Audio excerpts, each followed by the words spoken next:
ബഹുമാനപ്പെട്ട ജിബ്രീൽ അലൈഹിസ്സലാമിനോട് ഒരിക്കൽ പ്രവാചകൻ ചോദിക്കുന്നുണ്ട്, ജിബ്രീലെ നിന്റെ വയസ്സെത്രയാണ്? ജിബ്രീൽ അലൈഹിസ്സലാം ഉടനെ പറയുകയാണ്, യാ റസൂലല്ലാഹ്, എന്റെ വയസ്സ് എനിക്ക് ക്ലിപ്തപ്പെടുത്താൻ പറ്റുന്നില്ല റസൂലേ.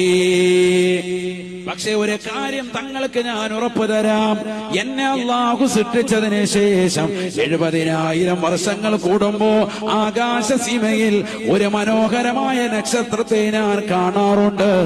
72,000 പ്രാവശ്യം ഞാൻ എന്റെ കണ്ണുകൾ കൊണ്ട് കണ്ടുപോയി എന്ന് ജിബ്രീൽ എന്നോട് പറഞ്ഞു വന്ന് നബിയുനാ റസൂലുള്ളാഹി. അല്ലാഹുവിന്റെ റസൂൽ ഉടനെ ജിബ്രീൽ അലൈഹിസ്സലാമിനോട് പറഞ്ഞു അത്രേ, അനദാകൽ കൗകബു യാ ജിബ്രീൽ,